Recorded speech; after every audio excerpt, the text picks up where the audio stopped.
2, 1.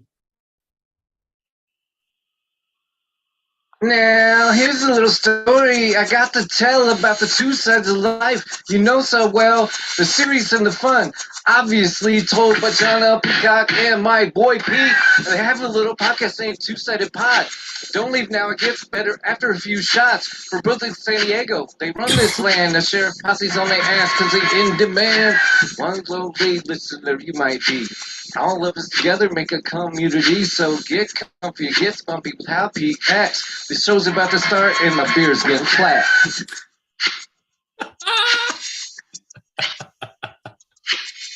You're listening to Two-Sided. I love it. Shout out to Mind Fox, man. Everybody gotta love some Mind Fox. Boom, folks. Woo! We are the Two-Sided. Welcome to our Two-Sided Thursday. 3, 2, 1. We can edit this out, right? Not a problem. Folks, ladies and gentlemen, boys and girls, we are the Two-Sided. All right. Nope, we can edit that shit out too. Hey man, welcome to everyone. Thanks for tuning in. We are live here on the YouTubes and the stereo streets. So if you want to join in, one of the fun games we like to play. So if you're in the chat messages on the YouTubes, you can listen in, come in. If you have any jokes or one-liners you want me to try and fit in and see if John notices what weird things I'm saying, highly recommend that because I'm now in charge of meeting chats. So don't be afraid to tune in live. And it's a little play along. We'll see what happens.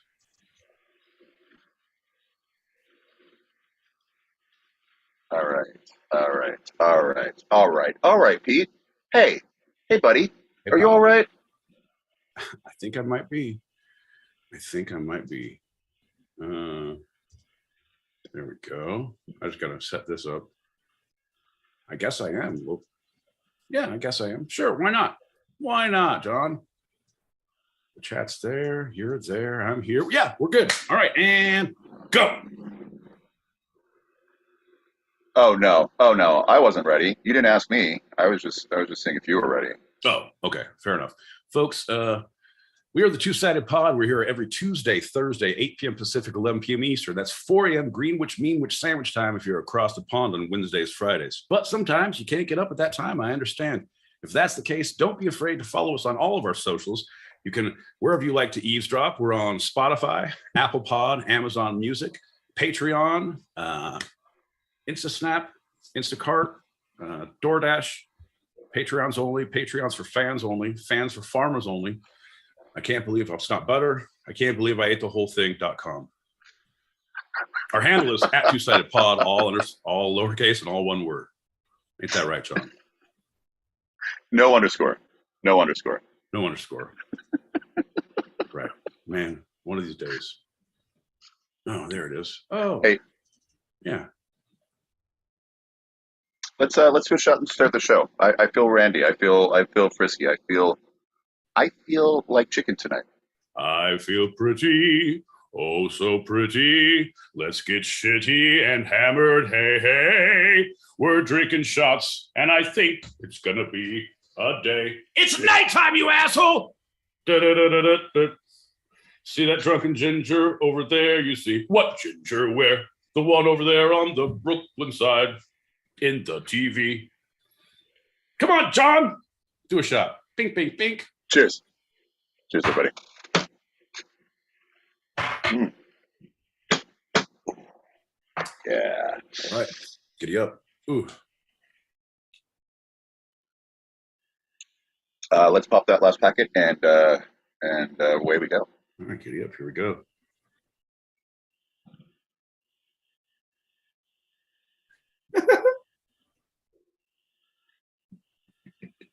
La la la la la.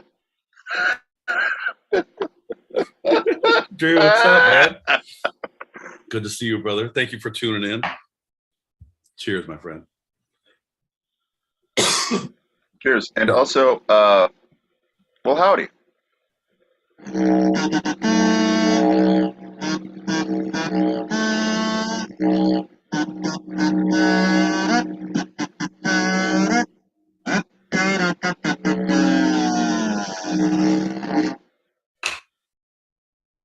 I'm John L. Peacock out in Brooklyn, New York. I'm my boy Pete in Southern California. Gonna break a drinking record tonight. And you're listening to Two-Sided, a live recorded podcast where each week I challenge Pete with a bit of the two sides of life, the serious and the fun. Oh, John, the you and the me, the no and the yes, the ebb and the flow, the push and the pull, the tug and the harder tug, the yin and the yang, the Laurel and the Hardy, the Barney and the rubble, the rubble and the debris. Nope, that's the same thing. That's a synonym. Folks, if you like synonyms, well, you're in the right place. We are the Two-Sided Pod. Well, let's start things out right. My boy Pete, general check-in. How you feeling? Only talk to us about physically. How you feeling physically?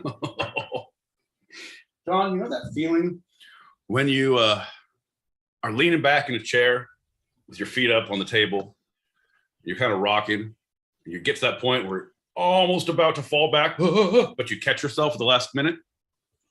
Mm-hmm. Felt like that all day. Oh. They call that vertigo. That could be. Or it could be on the edge of greatness, John. I am potential energy. I am the rock at the top of the hill. Just need a push, getting ready to roll, baby. Well, let's give you that push as we jump into our first lightning round. Lightning round! It's time to get down. Come on, come on, come on, come on. Yeah! Woo! What's up, John? What's up, my boy Pete? How y'all doing? How you doing, lightning round guy? Oh, it's good, guys. It's good. I'm chilling. You guys got a show going? It's pretty exciting. Every time you do a show, things get a little weird, and I like it. I'll be honest, I'm a big fan. You know, I just realized you have a theme song that you do all the time, and no one recognizes it or gives you any appreciation. Hey, thanks for your theme song, and we appreciate you. Oh, man, Don't we, Pete? No, we kind of do. The whole thing. I know, Pete. I've been saying we need to release it as a single. I can climb the charts with that motherfucker. Woo! Lightning Guy strikes again, part 2, the mulligan attempt. I don't even know what that means. I don't either, but I think it's catchy. See, John, we get into this whole thing. It's not productive. Well, hey, I like your usage of the word mulligan. It may not be fully correct, but it was very classy. Thanks, man. I like do-overs, too. I'll check you out later. Bye. Bye, brother. Later, man. Ridiculous. Ridiculous. Well, anyone who's anyone knows that the first lightning round of the episode is always a standard Q&A. My boy Pete, are you ready for the questions? Let's do it, John. What is the, my boy Pete, what is the physically hardest job you've ever had? Ooh. Physically hardest job I've ever had. Yeah. I would say being a worker in the grape vineyards when I was like 6th grade to 8th grade, before I could drive tractors or anything, or before they let me drive tractors. Yeah. You're just tying vines and you're like squatting down and hunching over. Like, you shouldn't have a bad back in 6th grade. No. I'd come home, I'd complain to my wife and kids. I'm like, oh, my sciatica and my math problems are all out of whack. Homework, I can't even dream about homework. Very difficult. Very difficult. That actually does sound difficult. I apologize for laughing. I was just thinking about your 6th to 8th grade self, like hunched over. Oy vey, wife, and you're talking to your mom. I can't do homework. I can't even dream about it. I'll be in my room. I'm going to bed. I need the hot toddy. All right. Second question, my boy Pete. In your opinion, what is physically the hardest job in the U.S. today? What physically is the hardest job in the United States today? I will say being a mother. Oh, yeah, I have to give you that. This one's for my mom.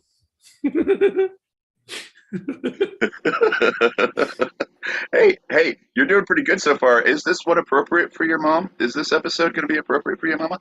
Yeah, John. She's going to love this shit. Let's open it up to the world. What do you believe is the physically the hardest job in the world today? Um, Physically hardest, I would say. I don't know, man. There's so many tough ones. I would say being on Naked and Afraid, being on The Most Dangerous Catch, being on Love at First Sight, all of those things. Any contestant on any show, really difficult. The What about hours. Survivor? No, that's just a walk in the park, John. That simple. Not physically taxing at all. No. They don't split shrimp between 3 people. No. Okay, physically taxing. I would have to say physically taxing would be like maybe on an oil rig, maybe being one of those Chilean miners who get stuck in the ground all the time. That'd be tough. Like, I don't want to get stuck in the, or being the baby that's stuck in the well that Lassie has to go and save. Timmy, being a Timmy in a well. Yeah, Chilean right. in a mine. Whatever. I don't know, John. I think underground is tough. Yeah. Underground is. Yeah, I would fully agree with you on that one. Next question, my boy Pete. What is a common characteristic or characteristics of people who are drawn to this type of manual labor?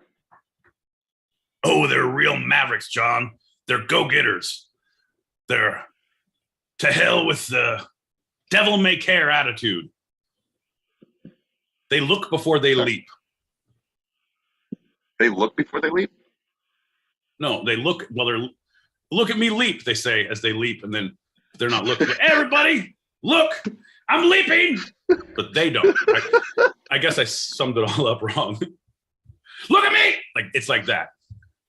Oh, okay. Yeah. They're looked at as they leap. As they leap. Yeah. Yeah. And then Right. and they're like, "Oh no, this is bad. Oh no, bad idea." Yeah. Final question, my boy Pete. What do you think are some common characteristics of the people who own the companies that have this manual labor? They would never do it themselves. Yeah. They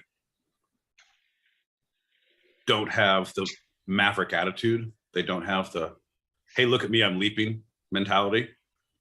They like to look at things, make a plan, a diagram, a topographical map, if you will, maybe a diorama. I don't know. Ooh. Right?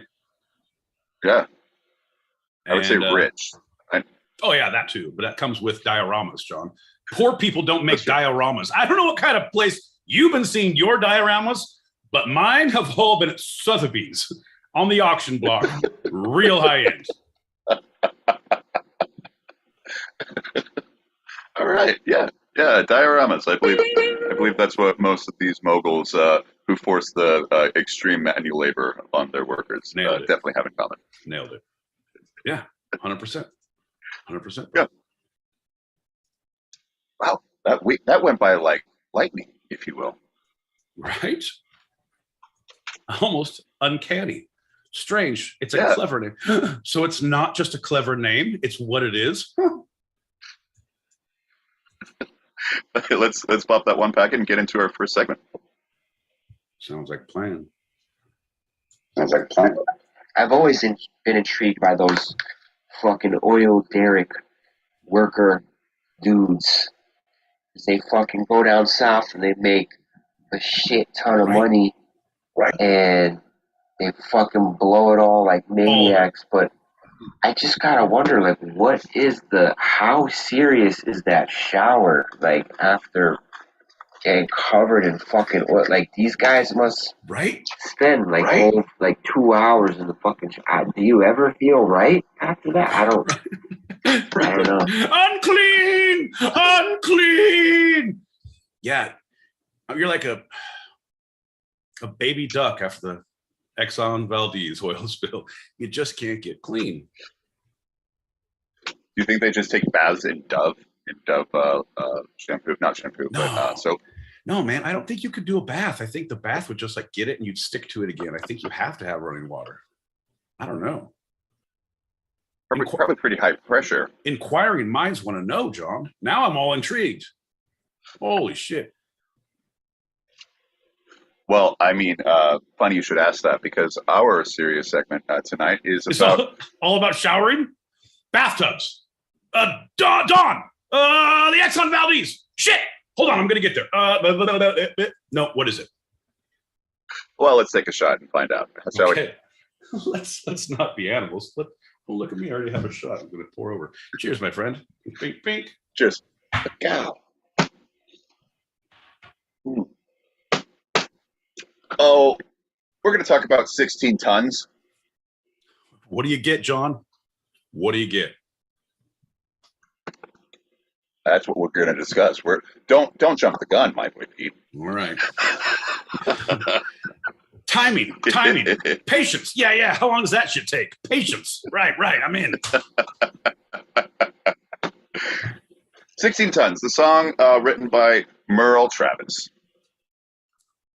Merle Travis. So it was written. Merle Travis. Yeah, you don't really expect that one, do you? You had another name in mind, didn't you? Yeah, I did. Yeah. I did. Okay. I'm going to believe you, though, because you do research and I drink heavily. So I guess you, sir, have the floor.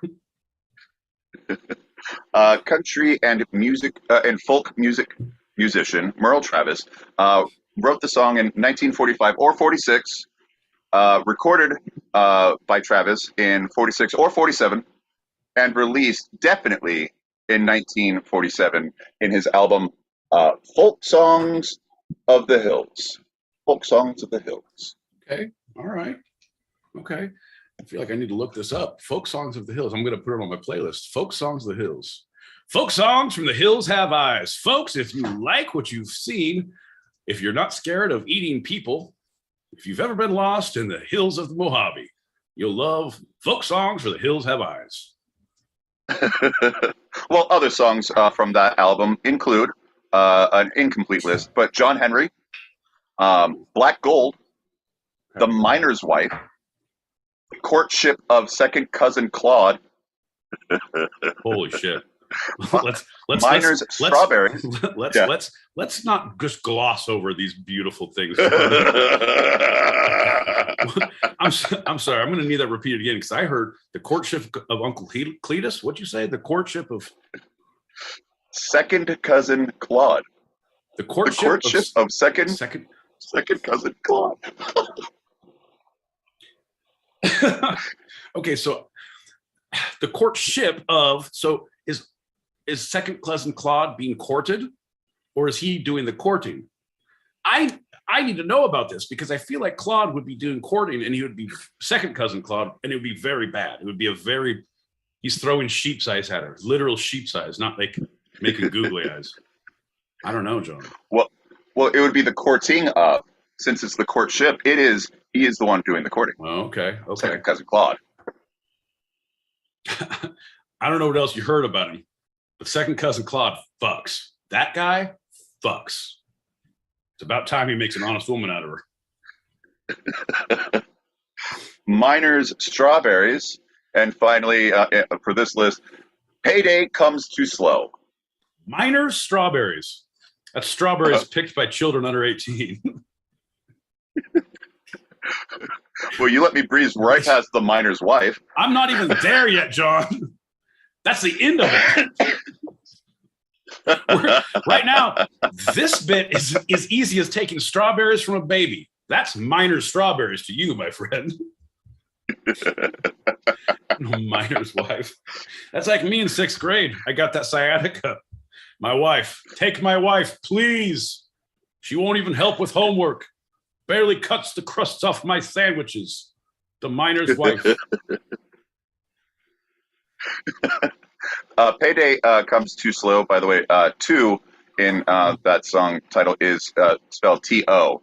So either it's misspelled or purposely missing an O. Just wanted to throw that out there because it caught my attention. Payday Comes Too Slow. Maybe it's all about enunciation. Maybe he had a nice pregnant pause in the middle. Yeah, probably. Just saying. He was so pregnant he had to get rid of one of those O's. Right? He's a master wordsmith. So, 16 Tons, a simple song with this recording of Merle's, only featuring Travis's vocals over his acoustic guitar. So one instrument, one vocal. The iconic chorus starts the song, beginning with, "You load 16 tons, and what do you get? Another day older and deeper in debt." It's true, John. It's very, very true. We've been dying since the day we were born, John. That coal ain't gonna move itself, boy. Time to get to work. Directly after those lines, in this original version, Travis jumps into spoken word as he stops playing his guitar and gives a little context to the song, to the sung words to follow. This was somewhat common in the old-timey folk albums, and Travis did it in many of his songs. Basically, every single song in the album, he has a little teaser line, and then he stops the guitar, and he tells a little story for about 30, 45 seconds, maybe a little more. That's and awesome. then he goes back into the song. Your songs are only 3 minutes long. You got to make them 4.5. All right, how about if I talk for 1.5 minutes? Perfect. Nailed it. Right. Well, it's taking a part of that spoken word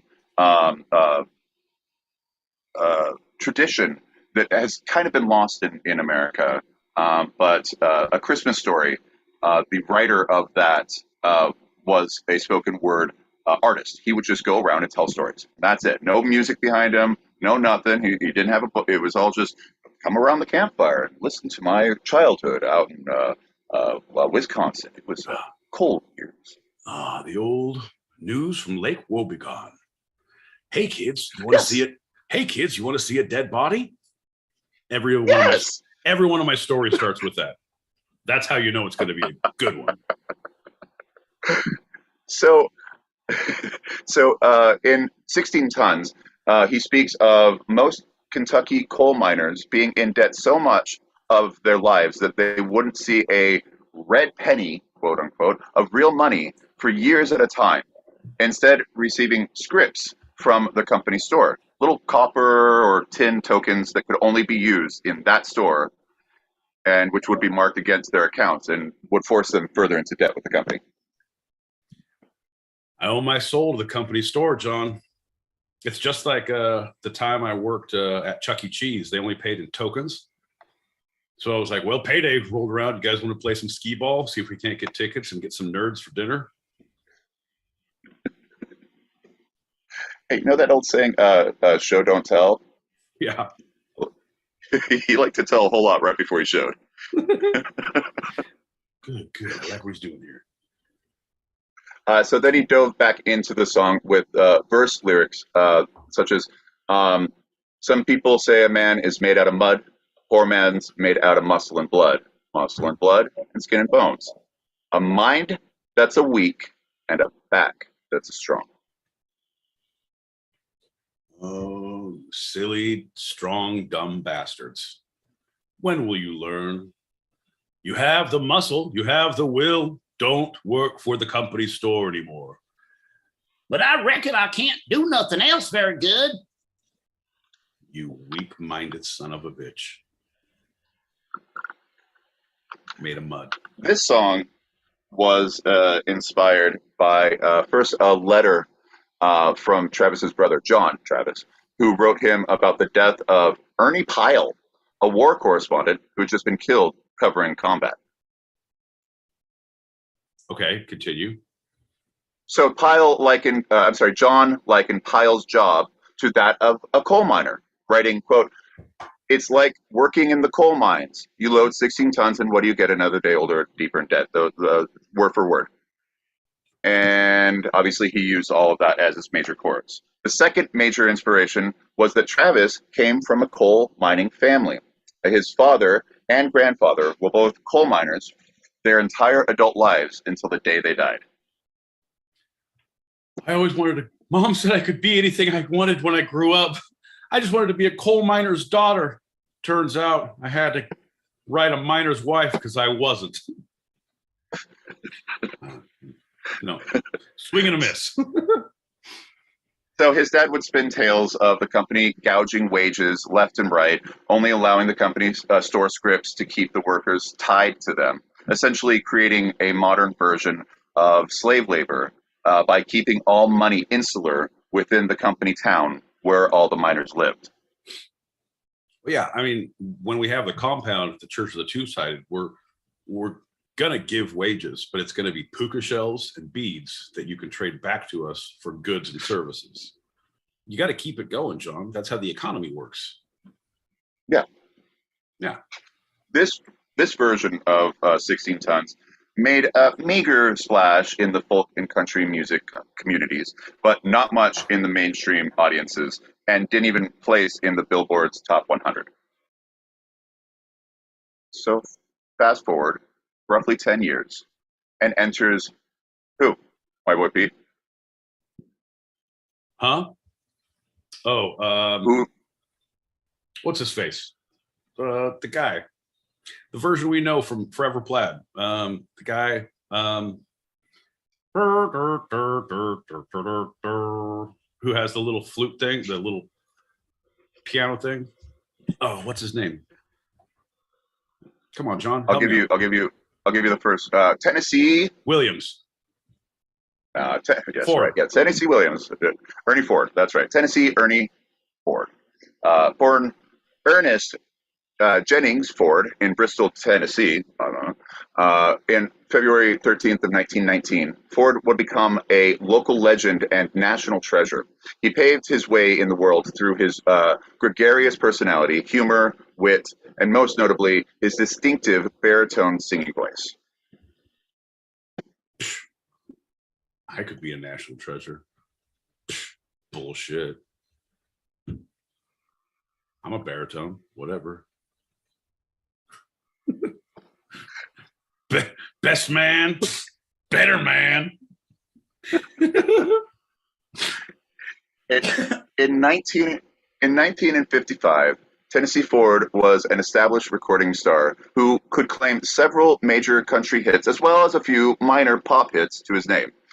Having been under contract with the Hollywood-based label Capitol Records since '49, Ford had a multifaceted career, balancing recording and touring with nationally prominent roles in radio and television.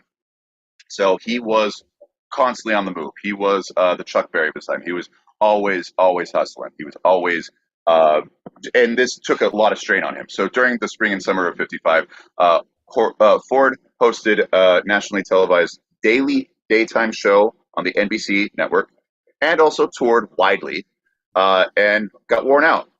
But by September of that year, having fallen behind on the terms of recording new material for commercial release, Ford faced a mandate from the Capitol management: head back into the studio or face a breach of contract lawsuit. Okay. So what did he do? Did he go back? Did he say, fuck you, man, I got a TV show now? What did he do? What did he do? He couldn't afford it. He realized he would be so far into debt with his company that he would never crawl back out again. And so he went back, hat in hand, as they say.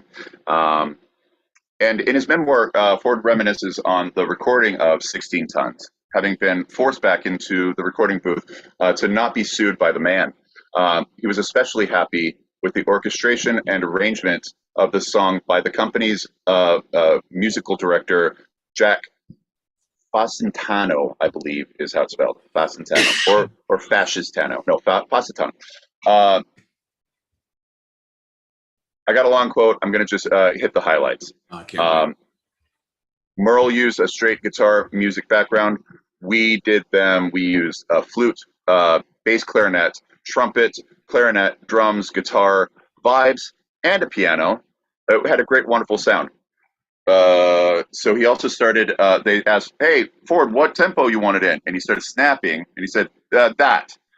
And they did that through the rehearsal. He'd snap throughout the song, and the recording engineer went over the speaker and said, you got to keep snapping when you cut it to wax because it's going to be great. Use that in the song. He didn't. he questioned it a little bit, but he's like, hey, they hear it, fine. So he did, and that became one of the iconic sounds of the song, just the driving tempo, even beyond the drums. Yeah, it was a good one, and it's faster than you think. Yeah, you want it slower, but it's faster. That's good. That's good. I like the song, John. Are you gonna play it for us? Are you gonna hum a few bars? You gonna do the dance, John? Do the dance. Okay, no, you're not done yet. Afterwards, do the dance. That'll be for the Patreon. That'll be for behind the table. It's a great dance. So it worked. Finishing his quote, he said, "Tell Ernie leave that finger snapping in when you do the final waxing. It certainly added to the song. It gave it an effect I hadn't heard before from Ford's memoir, and it worked. This song, which has been recorded by several artists across musical genres before and after Tennessee Ernie Ford's version came out, none of them have had the staying power of Ford's cover. So Tennessee Ernie Ford recorded his version in 1955. It topped the U.S. Hot Country Song chart for 10 weeks.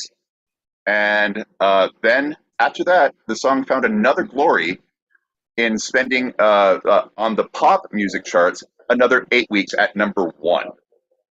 As a pop music hit? That's yeah. In 59? So it was first country, 55, into 56, because, yeah. Crazy. Yeah. And he didn't change it. And it was after that. So it went country first, didn't change it, didn't re-release it, and then it went on the pop hits. That's correct. Yeah. So the version we know is the one version he did. And it was first, well, he was a country, but he also had some pop hits. This was his biggest by far, but he was already slightly known. Right. No, I know he was known, but I'm saying it's one song that is going to transcend genres. So if you like country, great. Yes. If you like pop, great. But how is one group of people going to find it like, that's amazing? And the other one's like, oh my God, that is amazing. I don't know.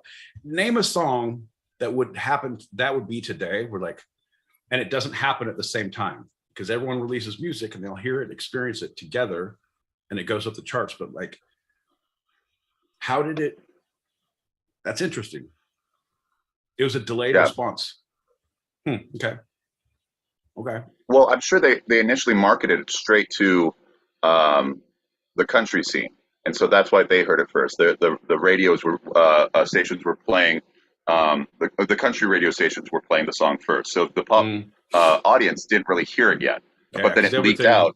And then they started requesting it in the pop stations. Okay, because everything was by radio at that point and buying records. So it was like you either had to buy it or you had to hear it on your station. Okay, yeah. It makes more sense. I got you. 60 years later, Ford's version became part of the Library of Congress. As we know and love here on the podcast, the National Recording Registry, Library of Congress said, you know what, we like Merle, but we love Tennessee Ford, so we're going to use that version as the best. That's some shit, man. That's some shit. Merle's like, what the fuck? Right? Do you know who my miner's daughter is? They're like, yeah, that's not making it either. So why don't you just take a little backseat and move along? So Ford, who knew Merle Travis from the country and folk scene, was also from a Kentucky mining family. Some say that this is what drew him to the song when he was forced to make that next album for Capitol Records. Others say it was a big middle finger to the ones forcing him to work regardless of how exhausted he was from the constant touring and radio and television appearances. All right. I'm with you. But how hard are you working when you stole someone else's song and just sang it? And they're like, hey, get more instruments in here. You guys, all you guys learn that and then play it and I'm going to sing it. And then I'll snap and it'll be awesome. So I'm so struggling. You guys, give me a goddamn break. Can someone else write my songs for me? Ugh. Well, that's the thing. The contract stipulated that it had to be original songs. So he re-envisioned the song, and that's what made it original. Because he was done. He couldn't write more songs. His pen had ink had run dry. was coughing dust at that point, baby. I can't do it no more. I'm sorry, baby. I can't have more of your Schnitzenglubel. Although Ford never saw his version inducted into the Library of Congress, having died in 1991, he did see immediately that the song was a smash hit, and over the decades saw its staying power. Among the great covers of this song by other artists, released by literally hundreds of musicians, not just people who play it live, at a coffee shop or whatever, people who released it as professional songs to be consumed, to be bought by musicians and bands. They include Johnny Cash, ZZ Top, Old Crow Medicine Show, Faith No More, Stevie Wonder, Tom Jones, Bobby Darin, and James Taylor. And like I said, hundreds more. That's awesome. Yeah. See, that's good. That's good. But I don't know. That's a whole thing. I love it when artists re-release another song sometimes, but sometimes like, man, leave that song alone. Like, you have no business fucking that shit up. Right. It's not yours and you're not doing it any justice. Don't do that. Well, speaking of that, Bob Dylan just a couple of weeks ago released an album called Shadow Kingdom, where roughly 9 songs, half of it are recreations of his old hits. So funny you should say that. Bullshit. Bob Dylan, you're a hack. You're stealing from yourself now, old man. At least steal from someone else. You already did the work. Yeah, try and recapitalize, but take from someone else. Boo this man. Boo. Pretty good. Check him out. Anyway, so why does this song speak to so many over the genres, and the decades and beyond? So we're going to look at company towns to maybe find a reason. Okay. All right. I'm good. I'm good with that. No, I'm good with that. I was going to say, we could also then pick other songs and like, what made those songs so good? Let's look at, that's a whole nother, I'm going to take a hard left turn. Yeah. That's opening a can of worms. It's letting the cat out of the bag, if you will. Right. Here's the catalog from NWA. Let's see what inspired them. No, John, let's stick with you. You go first. I'll along with the minor towns, which was the in America kind of the impetus, kind of the creation of what we now know are company towns, where they had to be near the mines, right? So instead of any kind of transportation, which was shaky back then, they all just the company created a town and they lived there. The railroad towns also happened. And this has caused many of what we know as ghost towns that are scattered across the West, because the railroad men would leave en masse each time the company expanded the railroads as they pushed for manifest destiny. Right. No, it's also, I believe ghost towns were also inspired by Scooby-Doo because they'd have nowhere to go. And they could have gotten away with it. It wasn't for you nosy two-sided pod. No, that doesn't work. John, I'd just like to take a moment because I feel like we had a pause and I had to take a pause there. Let's take a breath. Thank you everyone for coming in. We are the Two-Sided Pod. We're here every Thursday on YouTube, live on the stereo streets on Tuesdays and Thursdays. Shout out to everyone in the audience. Thank you so much. We got Joey, we got Mona Lisa, we got Julie, we got a handful of other people here, but I don't have admin privileges, so I can't see who's here. I can only see who types. My kingdom for the admin privileges, but I can't get it because John holds the throne. Anyway, folks. And that's in the YouTubes, right? Yeah, that's the YouTubes. That's the YouTubes. I have everything else in stereo, but the YouTubes. Because I know for a fact there's, because I had some people bitching and moaning, pissing into the wind, yelling, shaking their fists at the heavens, like, you fuckers don't even give shout outs to the people who are in the audience. Like, I know. But there's people who don't have access to a keyboard. They're watching it on a television like a human. I was like, yeah, I try not to get off my couch if I don't have to either. So I'm with you. All right. Fair enough. But thanks for everyone. Does that mean Does that mean we're a bona fide TV show to some people?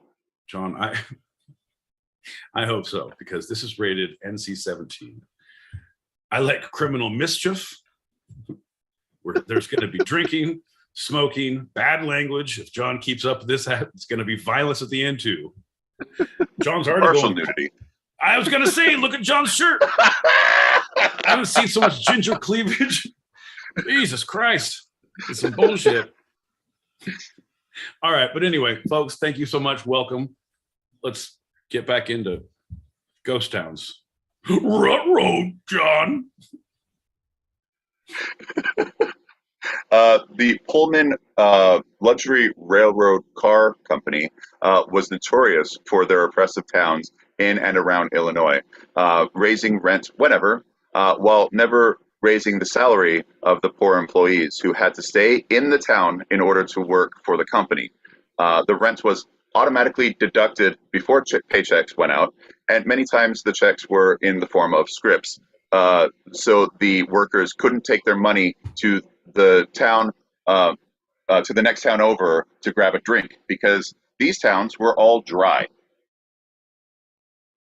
Wait, what?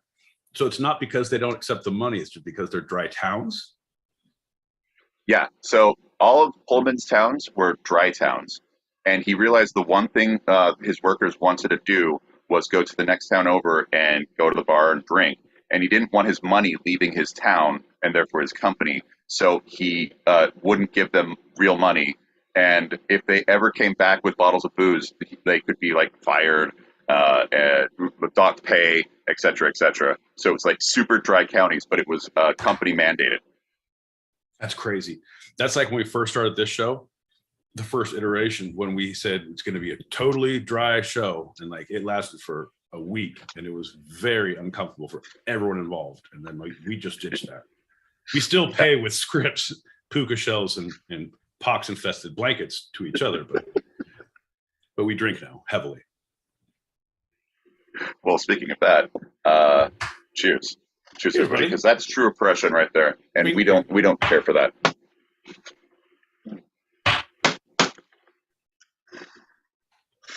Woo!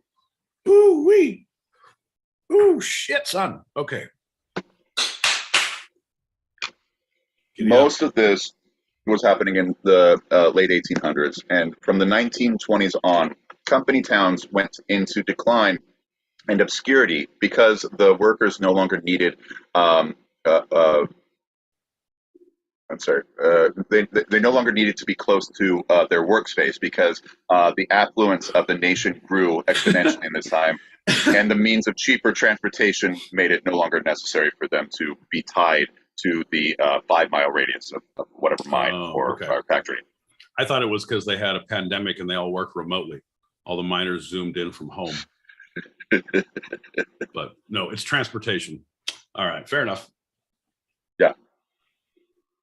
Yeah, it was one of those things like we want to have our compound either in the middle of the desert or on an island, so it's not easy to leave, right? Right. Wait a minute. Why is the razor wire pointed inside? That's weird. Don't even worry about the fences. Just look into my eyes and hear me now. But these company towns are not gone. Starting in the 1950s and up to this day, a version of the company town is still around.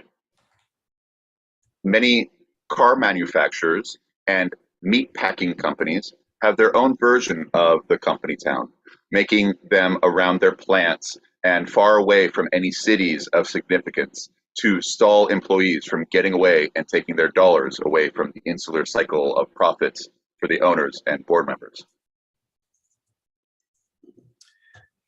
No, 100%, John. I believe I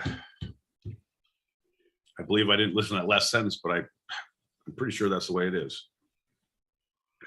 Well, like our compound, the car manufacturing plants and the meat packing plants are all far away from any city of significance. So it keeps the workers there in the company town right next to the plant. So instead of giving them money that only works in the company town, they just make it so difficult, and they have booze, so the money just keeps on flowing back into the company because Oh everything yeah, in yeah. the town is owned by the company. That's good. I mean, or you could do like the Vikings did and just chain them to the boat while they row. That's working Yeah. too. Like, hey man, try and get out. You're just gonna hang off the side of the boat. Ain't gonna go anywhere. Welcome to the company town. Silicon Valley is somewhat of a reverse company town, as the employees are all rich, but it hiked the property value beyond in that area beyond anyone else's possible means who originally lived there, forcing out laborers, doctors, lawyers, and others of the middle and upper middle class alike. Yeah, no, I've seen that a lot. And it's just hard to hold on to anything in like the Silicon Valley or in across the bay in Benicia or anything up there. It's ridiculous. Yeah. So everything in the town, in those towns now, are catered to the employees. So it wasn't the company that made it, but it was the atmosphere that came with it. So it's a weird, bizarro, uh, um, reverso company town, but it really is another version of it. Well, I mean, technically, John, isn't that how every city is, how every county is? Because you adapt to how your environment, right? You make this much money, but goods and services cost this much money. So turns out I'm middle class, but if I go to a different county, I'm like, God damn, I'm rich. If I go to another county, I'm like, I'm poor. It doesn't make any sense. You know, it's like you become accustomed to what you're used to. It's like frog in hot water, frog in boiling water. Being in a bad relationship, it's like, well, I only get hit a couple times a day, and I probably deserved it. And then you don't, like, hey, I think I want to go out. Okay, have fun. What? Oh shit. This is how they live. Silicon Valley is kind of like Uber gentrification on steroids. 100%. 100%. Well, I mean, you can see it. It happens all over California. If you look at like wine country, St. Helena, Napa, going up to St. Helena, I had friends who lived there just out of college, some who still do, but like they were all working in restaurants and servers and basic menial jobs, as we call it, right?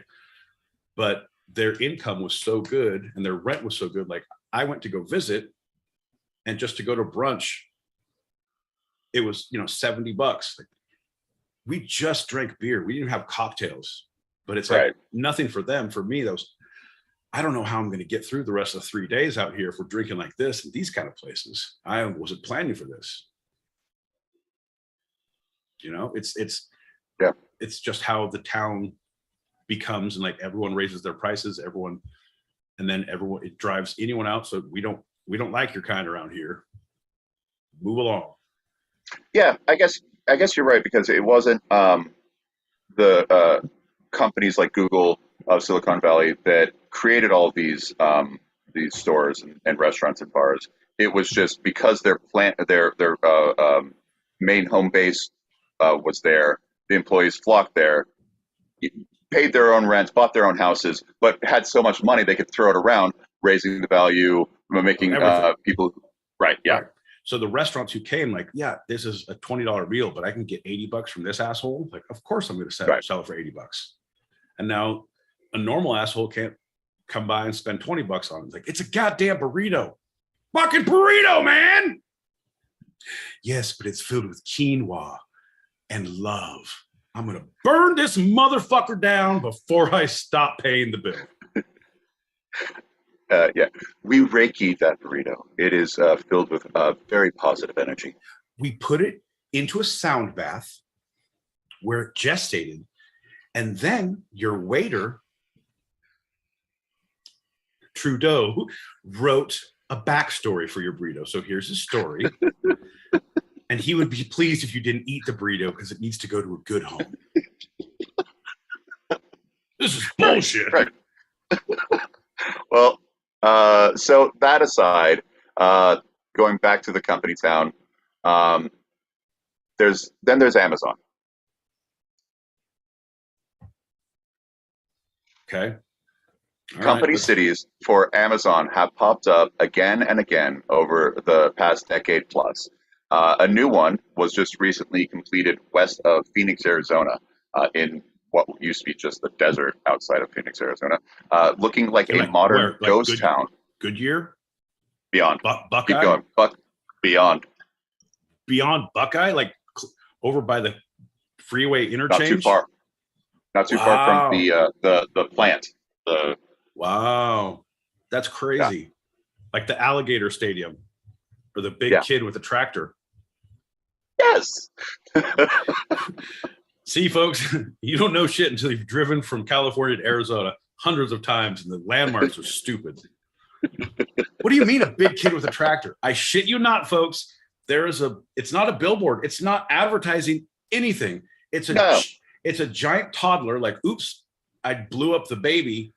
And it's 3 stories high, and it's a toddler sitting on the ground, and there's a tractor in front of him, like a different stand-up of a tractor. It looks like he's like trying to grab the tractor. Like, what is happening as you're driving? And the tractor seems to be life size. So So it's just like, and you do like second and third glances, but you're doing 75. Like, what the shit? What?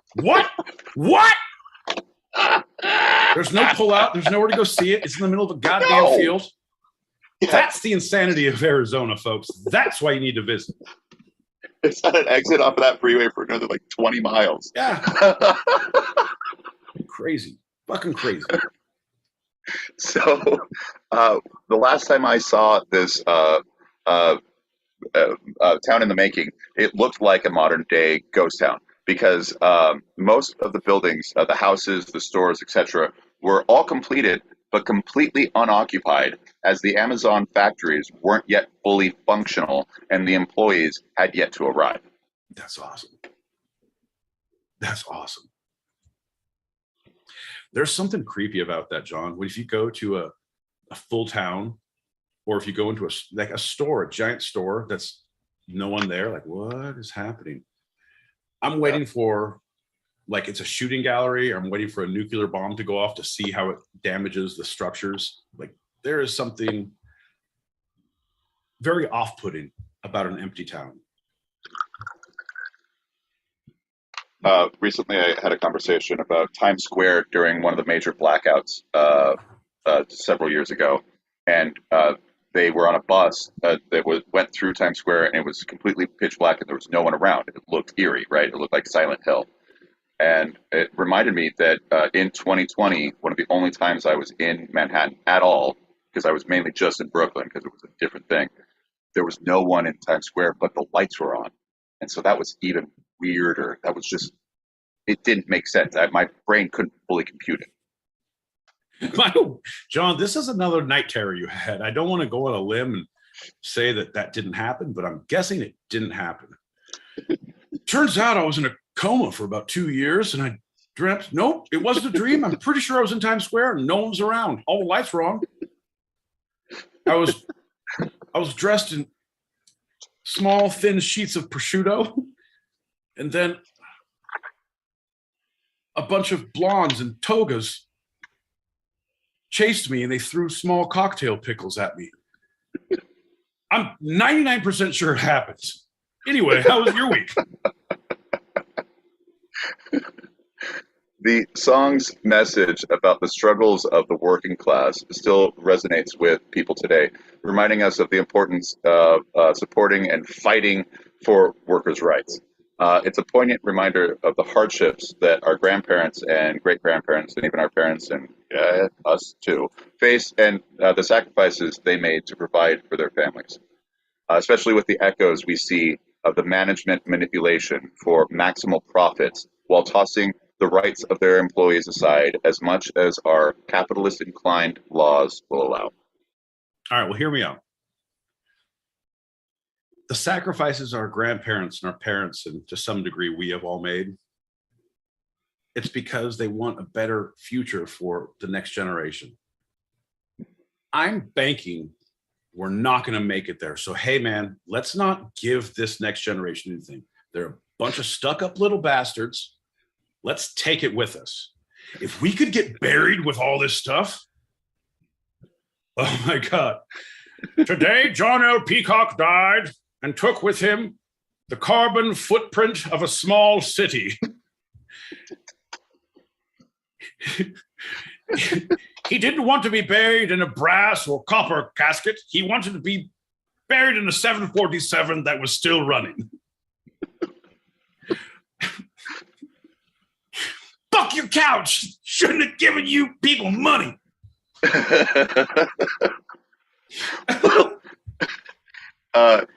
The thing you started with is trying to provide better for the next generation. It's really interesting you say that because I felt in this research one of the major corresponding characteristics of coal miners was that their parents, their dad was a coal miner. It's generational. And so this is the way to provide. That's all I know. I can't get away from it. And so I don't know anything else. And therefore, that's all my kid knows. And that's all their kid knows. And that's no. Right. It's a little known fact, but coal miners were the original Mandalorians. This is the way. Oh. Yeah. Boy, do you want to go back into that mine, or do you want me to take all your store earnings and keep them here? I have been of service. I will serve. Okay, fair enough. I like that in our lightning round, without any major prompting, you said that the hardest labor was all underground. Yeah, man. That's the real deal. Below sea level, underground. Those guys in the Voyager, too soon? Nah, not soon enough. That's a tough gig. Hey, so what does this pay? Not much. Not much. Oh, am I going to get swimmer's ear? You're going to get swimmer's body. No, sorry. Go ahead. Nah, you'll be fine. You're just like the size of a golf ball. I've been wanting to lose some weight, but I don't think this is the extreme version I had intended. Unfortunately, no weight is lost. It's just you're much more dense. You're almost like a singularity, but without the gravity pull. John, that's the nicest thing you've ever said to me. You're a little dense. You're like a singularity without the gravity pull. John. It's moments like these that I appreciate you for the human you are.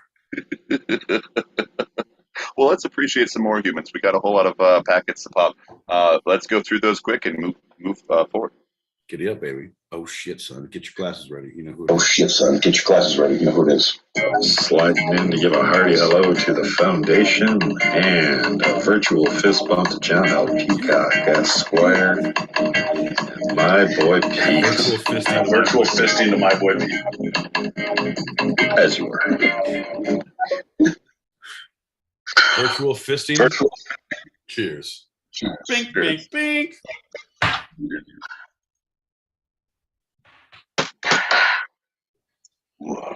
Ooh, good to see you, Dub. How you been, brother? Always a pleasure, my friend. I genuinely forgot that it's Americans, so when you say I'll be back in about 10, 15 minutes, you actually have to times it by 2, so it meant like 20, 30 minutes. Ooh. Yeah, the Lions won. I don't know if that's a good thing or a bad thing. Let's see. The Chiefs, their receiving core is just dog. Yeah, at least you have Judy Creams. She said that she doesn't care for sport. Unfortunately, I do. Yeah. I was going to say suck a nut, but that's just rude. But anyway, yeah, I'm here for you guys. I'm here. Well, at least now we can commiserate with you that the Lions won. Shout out to everyone. Thanks for watching on the YouTubes. All the people out there. Joey, salute. Cheers to you, my friend. Drink them if you got them. If you don't, steal them. What do you get? Another day over and deeper dead. That haunting baritone that we all love. Why won't you acknowledge I'm back in the room? Yeah, the game finished at 21-20. Yeah, I'm back in the room now. Say Nail biter. Nail biter. Giddy up. John and Peter, Peter and John of the Two-Sided Podcast. Peter and John and Peter, the Two-Sided Podcast. What's going on, guys? Happy fucking Thursday. Oh, man. Austin. It's 8:57 in the p.m. and I've been at school for 12 hours. Oh, had my first biology exam today. Knocked it out of the park. Hell yeah. Hell yeah, brother. Congratulations. Fuck yeah. Dude, school is pretty awful. They teach you stuff and you have to study, but John and I have been through this. I feel like school, they're trying to set you up for like, hey man, can you deal with red tape and bureaucracy and stupidity? Like, you can learn the stuff, but can you go stand in line at the bursar's office? Can you go stand in line to change your classes and get a deferral and do a thing and then get this stamp to go to this person and get a write-off here? And like, man, I throw my hands up. I say, fuck that shit. I guess I'm auditing this class because I don't give a shit about going to the bursar's office or not the administration. No, bursar's where you pay. Bursar's where you rob them, John, where you rob them. This town looks like a ghost town. Point.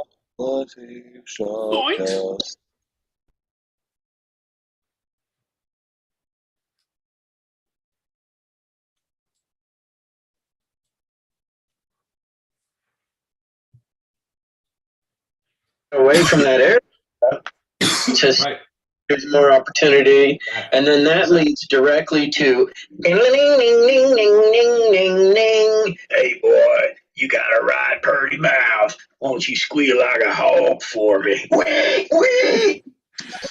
I like it when you say the word foyer. Say it again, boy. Foyer. Yeah, that's not good. That game was a real pillow biter.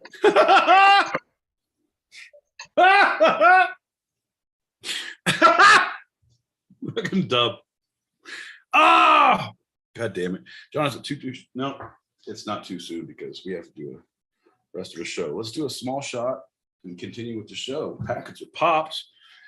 Shots are drunk. Pete is drinking. The world is exactly as it should be, my friend. I only realized that, we did a shot reel recently because Joey just says salute. Well, Joey, this one, my friend, is to you. Thanks for tuning in. Thanks for tuning in out there. Anyone who can't type, y'all know who you are. Galactic Super Friends, I hope you're watching. Love you, man. Cheers. Bink. Cheers. This gonna be a ghost town. Woo! Shout out to the specials, man. Oh man. Oh. All right. No. I gotta say, shout out to Mona Lisa. She just said that she feels like maybe mentors can be more beneficial in college nowadays. And I think if you get the right mentor, you can learn a lot more. I was once a cabin boy on a ship captained by the dread Pirate Roberts. I learned more on that ship. He said, "Good job, my boy Pete. Sleep well. I'll most likely kill you in the morning." That went on for years. Eventually, he came to me one day and he said, "My boy Pete, would you like to have a podcast?" Turns out it was a dream and Times Square was not actually empty. I don't know. The lights were on, but no one was home. It happens way too often, buddy. Way too often. Well, you know what also happens way too often? A second lightning round. Lightning round. It's time to get down. Come on. Yeah. Whoa, what's up, John? What's up, my boy Pete? How y'all doing? Oh, we're doing great. We had a great serious talk. We're going to just plow through the rest of the show, and then we're going to get in the green room and have some fun with you there, lightning round guy. Yeah, it was actually pretty fun. We talked about company towns. You know about company towns, don't you, lightning guy? Man, I know a little bit about company towns. This one time we had a mess cook out in the desert, and they wouldn't let us use any bathrooms, telephones, or cars until we done cooked at least 18 pounds each. But what a hell of a week it was, baby. Woo! You smoke 18 pounds, what do you get? 2 less teeth and you stab your friend. Oh, you don't know the rest of the words? All right, well, I don't fuck with posers, so you guys can suck it. I'm going back to the closet. Bye. Bye. Bye. That was one of the most. I don't know if that even happened. It was like I was walking through Times Square and no one was around. Very disconcerting. Well, we have to move on somehow, so I'm just going to say this lightning round segment is one of your favorites and mine. That's right. It's the Safe Comedian. My boy Pete is told a part of his stand-up topic and the location of it, and tries to navigate his way as the Safe Comedian to not offend. John, when have I ever offended? Come on, you fucker. Don't be an asshole. All right, let me warm up. Okay, I'm ready. This is a special edition of the Safe Comedian because each of the following topics are to be told at the artist's funeral. Oh, you mean a roast? Oh, sorry, a you googly. Yes, a roasting you googly. Yes, I'm a very good you Googleizer, John. Just put me in a room. Well, we're not doing funerals of careers, so Ben Stiller is out. Anyway, this one is how the Golden Girls didn't age well at Betty White's funeral. Golden Girls didn't age well. Well,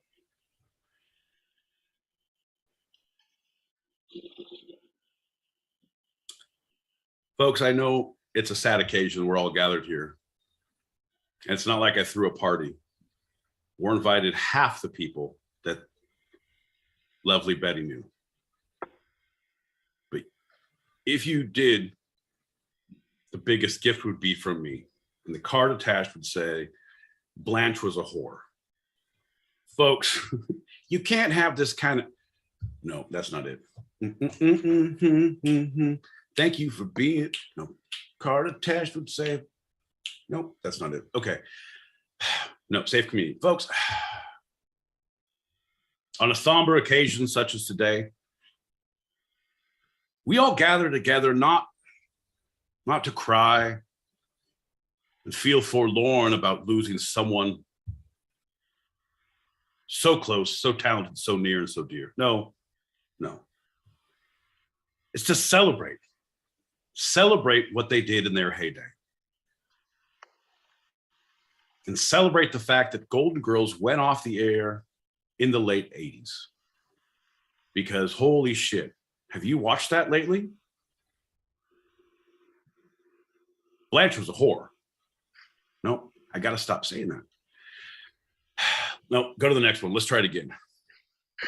Yeah, get in the car. Come on, we got our next gig. Come on. Okay. That was good. All right, you could do better. Okay. All right. Okay. We're heading to Bob Saget's funeral. Whoa. Before we get out of the car, did you realize what a whore Blanche was? Crazy, of course, right? everyone realized what a whore Blanche was. Yeah. Anyway, she ain't no Dorothy. Anyway, so you got to remind them how the best thing that Bob Saget ever did was America's Funniest Home Videos. Okay. All right. And we're here. Go. You're on. Folks, Bob Saget was a great man. An illustrious career, a kind-hearted gentleman, a comedian's comedian. Loved making people laugh. He was the staple of our lives growing up on Sunday nights. America's Funniest Home Videos. When that show ended, he went on to other things.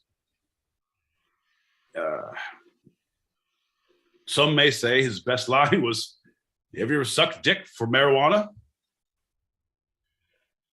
I digress. I guess what Bob would have appreciated most is that he died doing what he loved. He did a full set the night before, making thousands of people laugh. Comes home, slips in the tub, bumps his head, dies semi-peacefully in his sleep.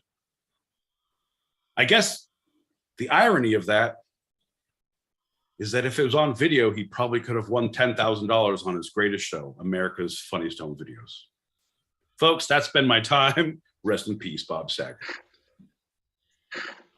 All right, my boy Pete. The friends and family of Bob Saget actually want you to do a triple encore, but we gotta go. We're time is money. Time is money. So we're moving on. Fuck you, Mary Kate and Ashley. I know you bitches are behind the encore.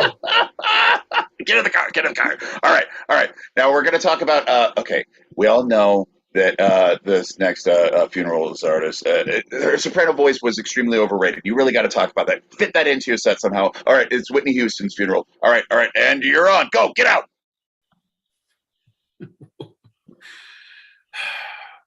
John, I feel like you're rushing these gigs way too fast, and I barely get the premise before you kick me out the door and I start rolling. I've learned when John L. Peacock drives, it's best to tuck and roll. He drives at 80, but he slows down to 40 to drop you off. So good on him. But Whitney Houston, he said, talk about Kevin Costner. I've heard Kevin Costner. What's the deal with Christine Baumgartner? Right? Come on. Now you wanted to, okay, no, that's not it. Folks, no, I'm running out of feelings, John. I just can't cry anymore. I've done 3 of these days. No, okay, I'm better.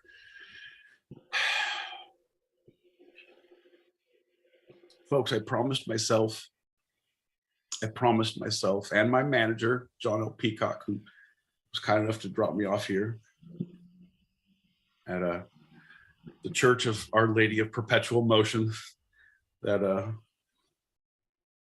I wouldn't cry and I wouldn't sing "I Will Always Love You." And those are 2 things that I'm gonna not do. Oh God, I'm gonna do one. Oh no. We'll always remember the days when Whitney, we talk about her soprano voice. Come on, man. I'll never forget the time that Whitney just came off stage, looked me dead in the eye and said, "I'd kill a hobo for some crack." That's how we'll best remember her. Here's to you, Bobby. Here's to you, Whitney. Oh, he's not dead? All right, folks, this is awkward. All right, well, fair enough. I was here for Bobby. Whitney's great, but Bobby, I'll see you in about a year. Okay, Bobby's people are coming after you. Let's go. Get in the car. All right, this is our last one. I know you're at the end of a whirlwind tour. You're doing great. So we're going on over to Jimmy Buffett's funeral, and you need to just fit it in because it's for the sponsors. How Margaritaville is a sellout song. It's how he completely sold out with Margaritaville. Okay. For the sponsors. Okay, and go. John, there's a little thing called decorum that we like to hold true to in this show. You know how I feel about Jimmy Buffett. You know what happened while I was on vacation? Fuck you. And in a plane, and I had to fly, and now you want me to do this? How much is it paid? Okay, I'm in. Fair enough. Wasting away inside a casket again. Nope. Ba-da-boom, ba-da-boom, ba-da-boom. Slugs and snails don't like the taste of my salt. Some people say that if I hadn't hopped on the plane, well, I know, beep, beep, beep, beep, beep, I'd be singing again. That was the last thing Jimmy said he wanted me to sing. No. What are we doing here? Okay, no.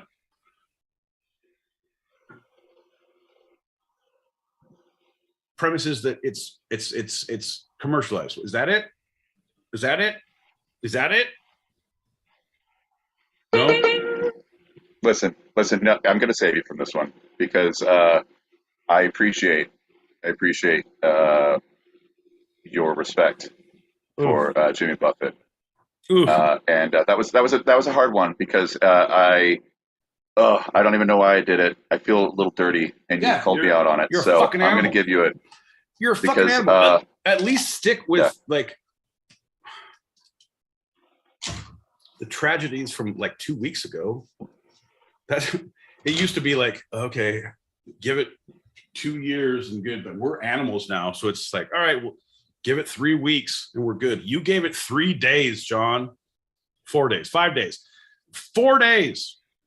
John. You didn't see me calling you up and making fun of John Denver after his problem.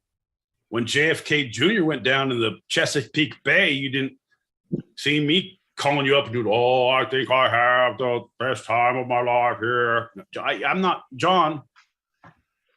No.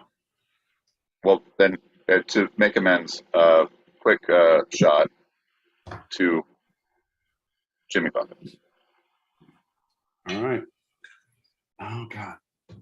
Shot to Jimmy Buffett. Let's make a little cocktail. There we go. Clean hands, John. Dirty money. Get it. Cheers. Pink. There we go. Because we're going to end the episode with talking about Jimmy Buffett. Ooh. Okay. All right. Be gentle. Be gentle. Just so you know, I love me some Jimmy. Ooh. Ooh, I love me some Jimmy. I'm sorry I didn't reach out. I did text my brother, my oldest brother, who is a bona fide parrot head. Just saying I was thinking about him because I knew he was going through a hard time. Yeah, it's a lot. It was like the big ones for me. All right, before we start, let me ask you this.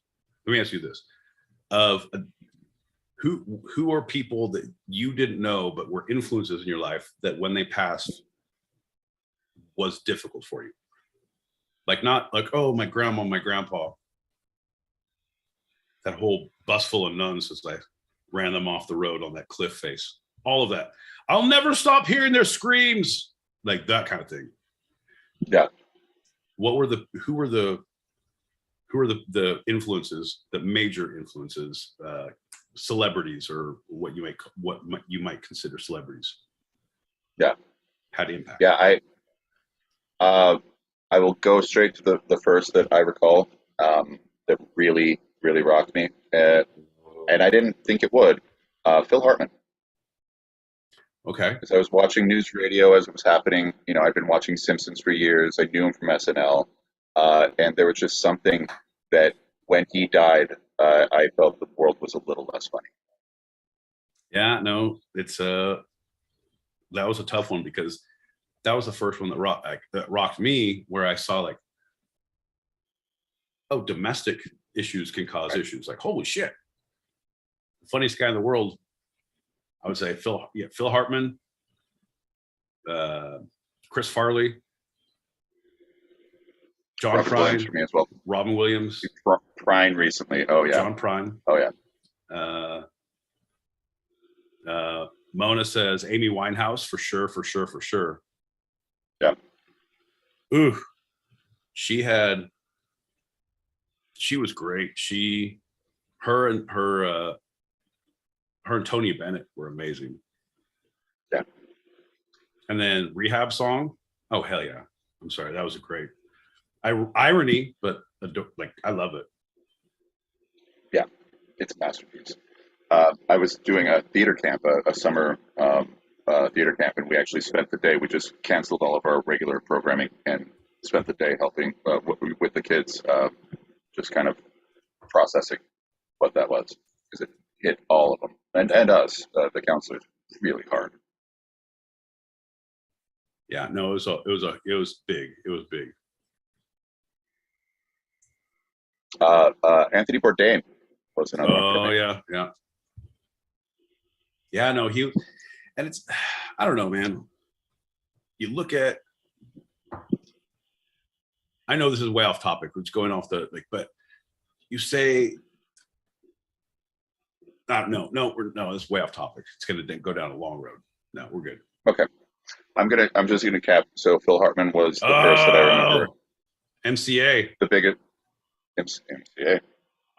The biggest I remember for me personally was when I know the moment when I saw the teaser headline. After the commercial, we'll talk about acclaimed writer Hunter S. Thompson dead by apparent self-inflicted gunshot wound. This after 2 minutes of commercials, and it just destroyed me. Yeah, no, that was a rough one. I'm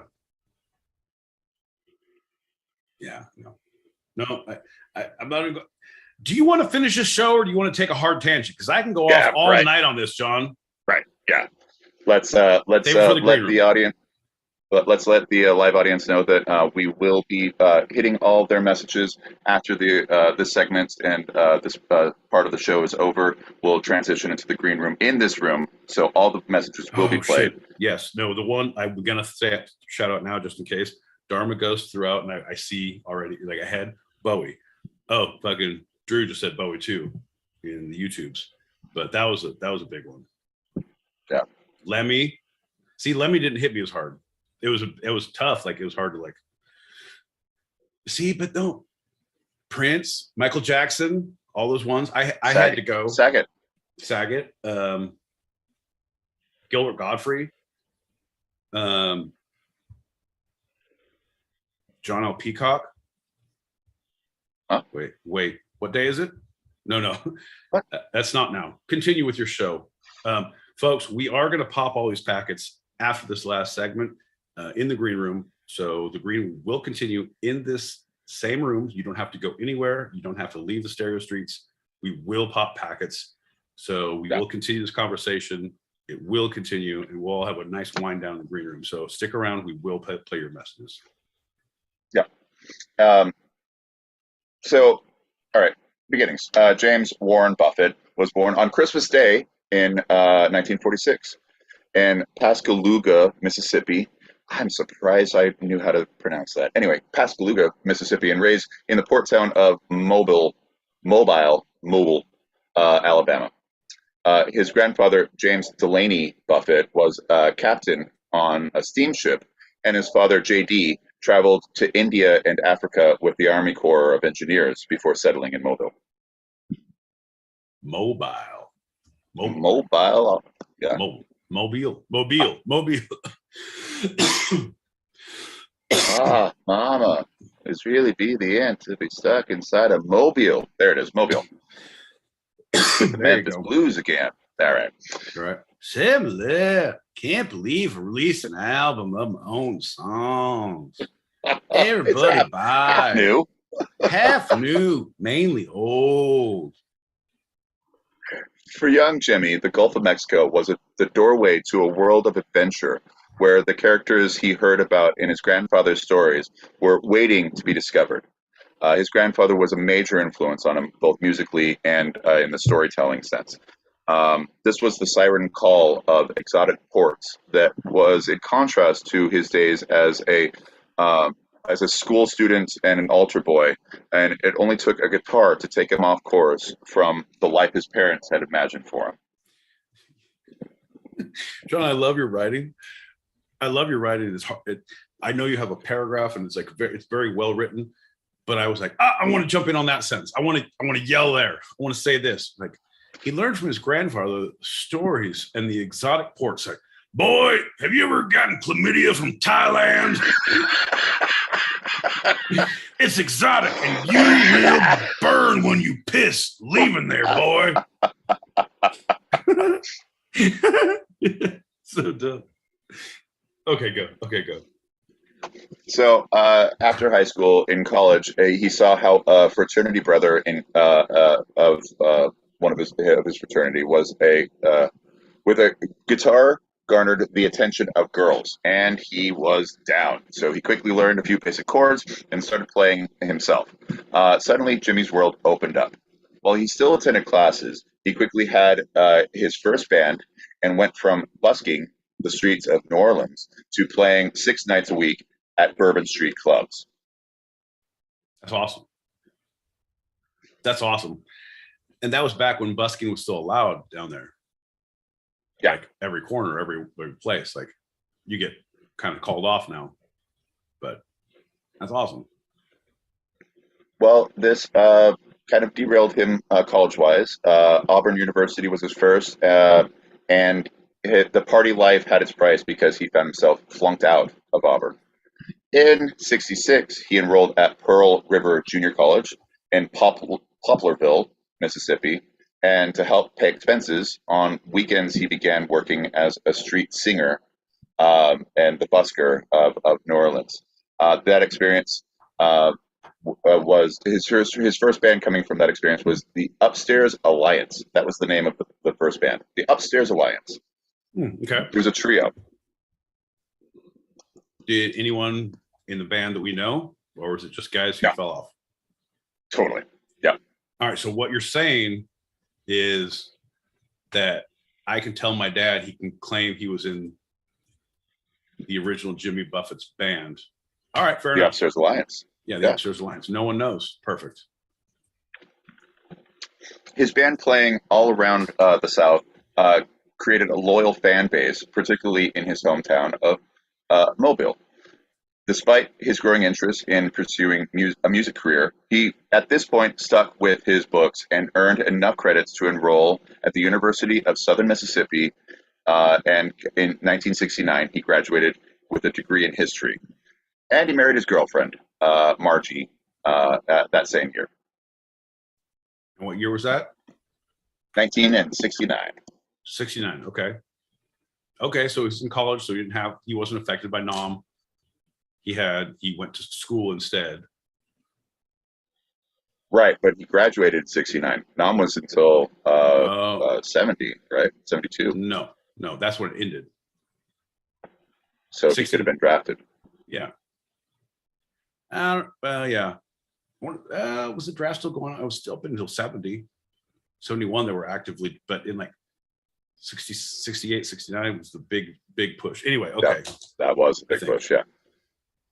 Right. That's probably why, even though he flunked out of a couple of colleges, he kept on getting into the next one. So he was always a student. I didn't think of that at the time, but you point that context out. That makes sense.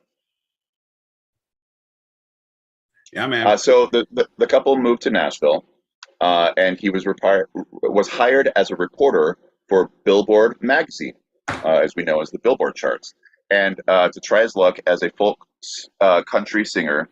That would the Billboard magazine, which would be his first and only day job ever. For Billboard? Yeah. He was a reporter for Billboard magazine in Nashville. And, because he has a wife and probably a kid on the way. And he got a day job, and that was the only one he ever had in his life. Okay. And he had that till when? It doesn't quite say, but it was not too long after, because he used Billboard magazine to try his luck as a folk country singer, and that probably threw him out of being a reporter because conflict of interest. Okay. So then he springboarded, and in what year? So you were about to say? In 1970, his first record was released, Down to Earth. Nice. How was that received, John? Not really great. It wasn't panned, but it wasn't memorable. It wasn't the sound that we know today, because 1 year later, in '71, he went down to Key West, Florida, with Jerry Jeff Walker, and that would give Jimmy the inspiration to merge his musicality, wanderlust, and storytelling, and that's where he found his voice. Yeah, no, you find a little place of home, you find your cheeseburger in paradise, John, and you're able to do anything you need. You know what I mean? And in 72, 1 year after that fateful trip, Buffett left both Nashville and a failed marriage, moving to Key West. And there he helped to support himself by smuggling a little marijuana from the Caribbean.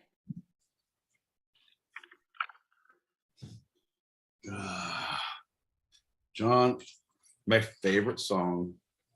No, I'll go on a limb and say probably my favorite song is "A Pirate Looks at 40," and in that he talks about that. I done a bit of smuggling. I run my share of grass. I made enough money to buy Miami, but I pissed it away so fast. Never meant to last. Never meant to last. So good. So good. Well, the year after that, 1973, I don't have the track list, so I could be wrong, but with the way you're saying it, he released A White Sport Coat and Pink Crustacean that found Buffett developing his drunken sailor persona. And since that's what he was doing at the time, there's a good chance that or the album after is when he released that song. It was the album after. There you go. Second one. His big commercial breakthrough. No. It wasn't that one. It was two after, because it was, you're talking in 70, because he did Changes in Latitude, Changes in Attitude was the same album. Yeah. I think that was the album. Yeah. That also had Margaritaville. Yep. Yeah. So that's 77. So 77, yeah. Yep. That was the next thing. That was his commercial breakthrough with the platinum Changes in Latitude, Changes in Attitude. Every time. You know what? I'm going to go back this weekend. I think everyone needs to go back and watch Club Dread from Broken Lizard. Yeah. It's a whole ripoff of Jimmy Buffett. If Jimmy Buffett ran an island and just partied his balls off. So this dude, and they always relate him to, oh, is that Margaritaville? No, it's not Margaritaville. It's Pina Colada Town. And he does every one of his songs is a ripoff of Jimmy Buffett. He's like, fuck that. They're like, play Margaritaville. Fuck you. Get him out of here. So good. We don't talk about him here. You're in the wrong camp, motherfucker. So during this period, Buffett toured infrequently, spending most of his time living on his 50-foot Ketch Euphoria 2. He frequently docked at Montserrat, where his 1979 LP Volcano was recorded. He formed the first version of his Coral Reefer band in 75, and scored and acted in the 1974 Rancho Deluxe, and appeared in 77 FM.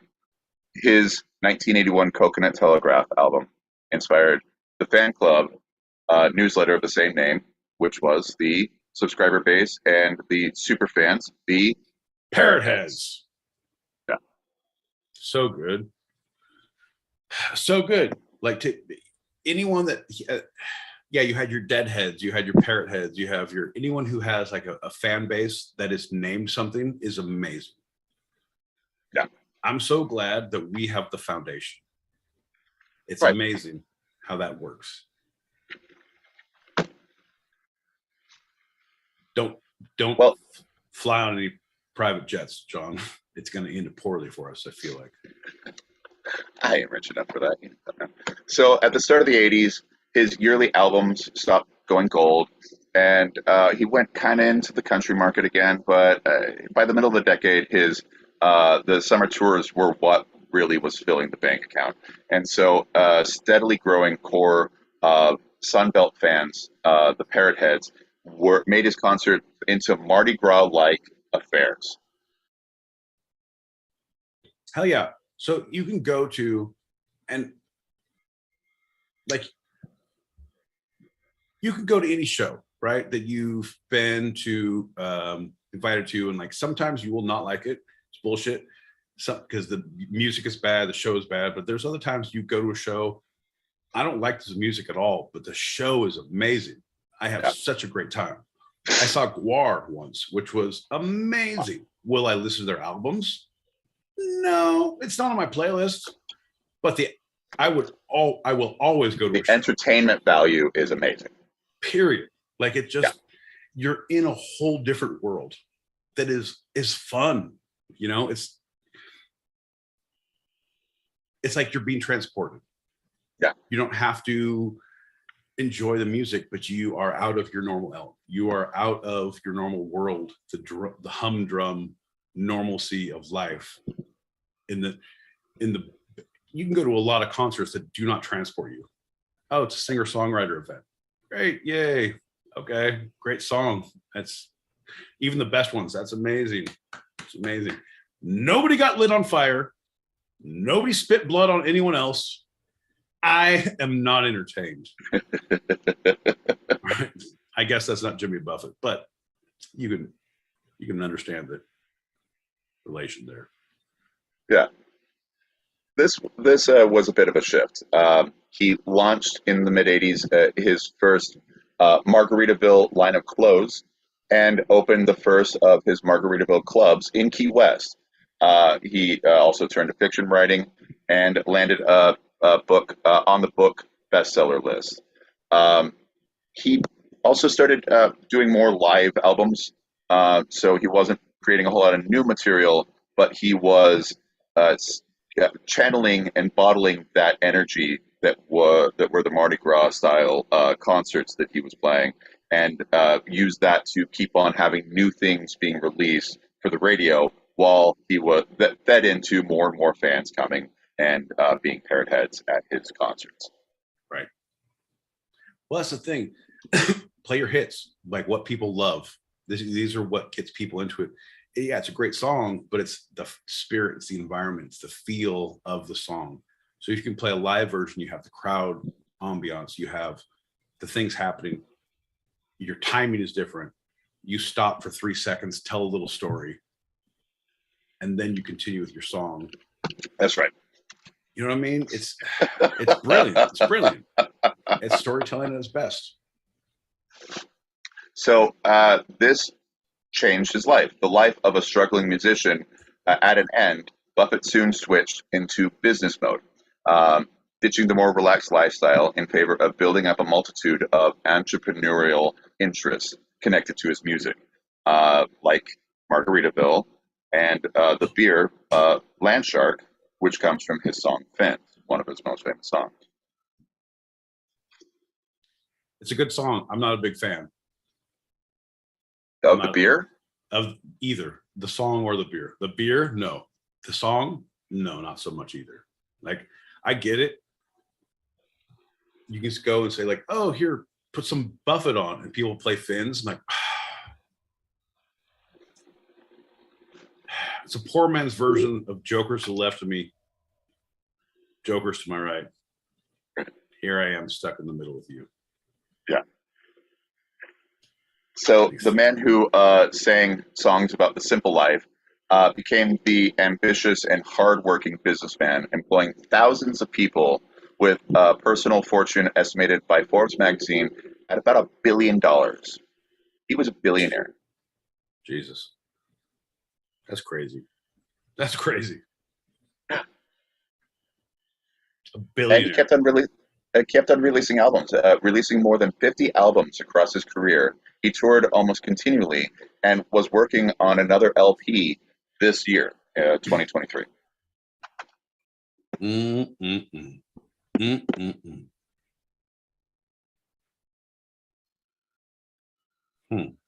Some of his wonderful titles of songs include "Why Don't We Get Drunk and Screw?"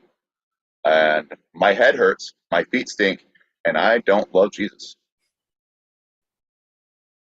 Cheeseburger in Paradise. Yeah, Pencil thin mustache. Just an amazing storyteller, amazing songwriter. And an activist. He channeled some of his wealth into environmental initiatives in the Caribbean and the Gulf of Mexico, eventually moving away from the Keys as the area became increasingly commercialized. He then made his home on the Caribbean island of St. Barthélemy, although he had houses in Palm Beach, Sag Harbor on Long Island, and Palm Beach, Florida, and Sag Harbor, Long Island. Long Island. Long Island, New York. Long Island, New York. A boomer avatar. Exactly. To his fans, the essence of Jimmy Buffett was adventure, exotic locales, and a nonstop tropical beach party. The lifestyle, where he termed island escapism, proved a continual source of entertainment for his fans. He was known to stand on stage and tell fans that he was spending their money foolishly. They didn't seem to mind as long as the music and the stories kept on coming. Damn straight, man.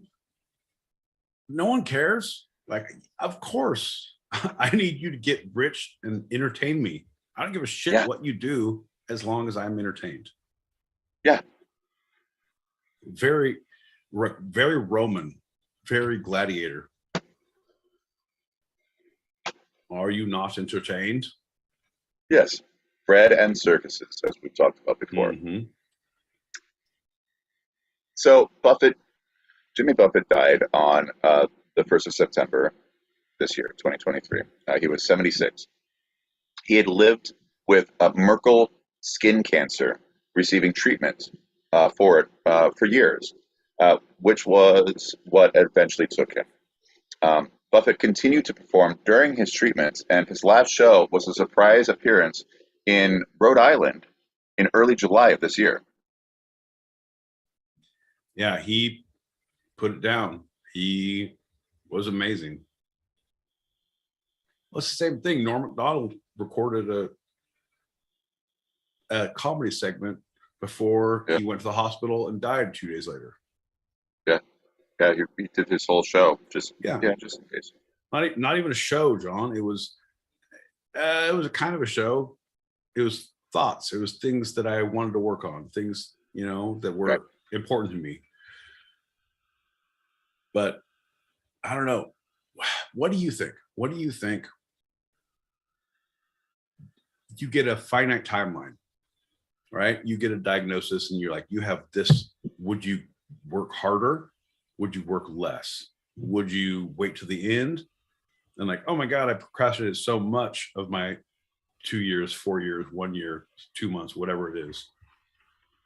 And now I have to get it all in this last day, like Norm. Or would you be, I'm just getting it like Jimmy. Just, here's my shows, here's my recording, here's my shows. What would you do?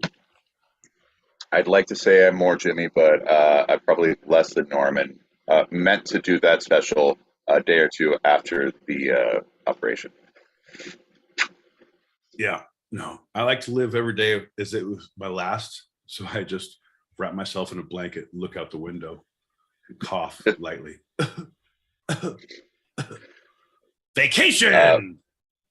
Finally, Key West, Florida, honored Buffett with a parade that Sunday evening after following his death. Buffett was a longtime resident of the island and beloved by all. My brother, the Parrothead, saw him, I think 24 times. That's amazing. That's amazing. Well, it's the same thing as I would go see Above and Beyond. I would go see to a Junta Beats. I would go to group therapy get-togethers, even though it's not the same band. I would go to this festival over and over. I'm down for that, but and Parrot Heads, yeah, I would go see Jimmy Buffett. I never did, but there's not a lot of people that I would go see every single time they come out. Like, yeah, I saw him. Good to go. Yeah, that's good. I know. Fucking our boy Joey out here is hardcore musical fan. Like, they go see these bands all the time. Not so much lately, as we all have stopped, but he'll go see whoever, whenever. I don't know, man. I feel like I need to get back to that. I haven't gotten there yet. You know what I mean? As far as I get drunk in public often now. Like I'm very good at that. I get drunk on planes, but like going to a club, like I feel weird about it still. I'm working up to it. We'll get there. We'll get there. A band that I realize over the years I've become kind of that band is the Slackers, the New York ska band from the early '90s that are still making new music, still touring, still rocking it. New York is their home, but they're almost always gone on like Europe tours and U.S. tours. So they come to New York twice for sure every year for a booze cruise in the summer and for a Christmas special in the winter. And I try to hit them up every single year. So twice a year, every time they're back, I'm one of the ones like getting the ticket before they sell out. Go see the Slackers. Right on. Go see the Slackers. Shout out. Yeah, no, man, I got to do one more. Let's. Hey, cheers, Jimmy Buffett. Really, like, God damn it, man. the more I know him, the more I love him. The more I love him, the more I know him. The more you know, the less you need to listen. Cheers. Cheers.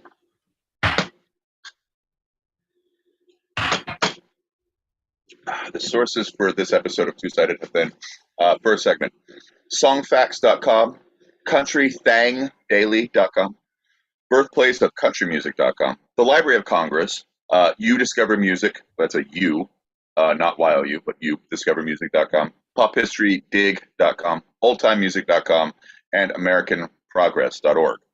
Second segment, jimmybuffett.com, of course, the biography channel, buffettworld.com, dos.myflorida.com, allmusic.com, The Guardian, the Mississippi Encyclopedia, and CBS News.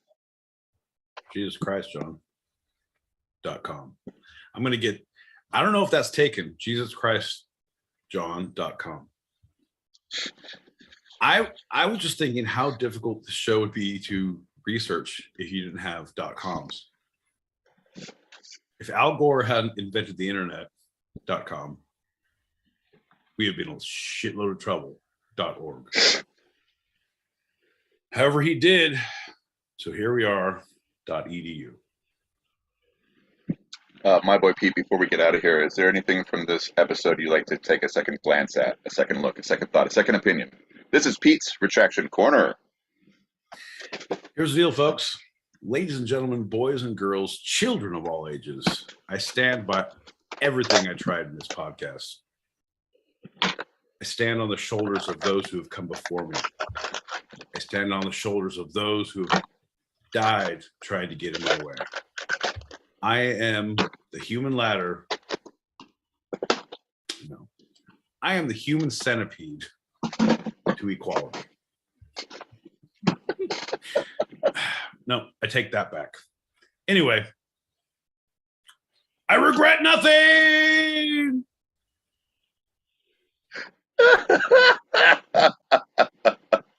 Well, thanks for listening, everybody.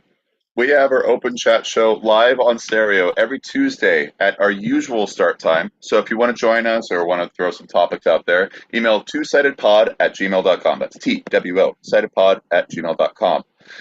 And for those listening live on the stereo app, stick around in this room for a continued chat in the green room right now for our after show wind down.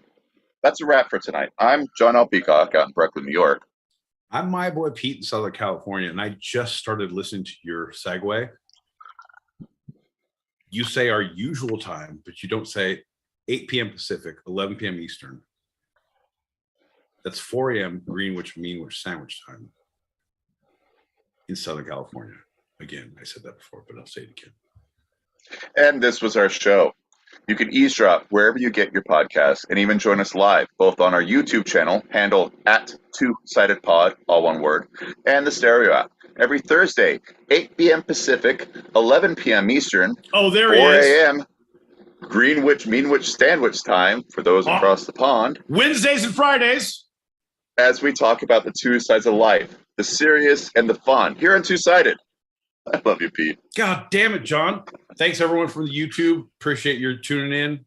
If you want to go back.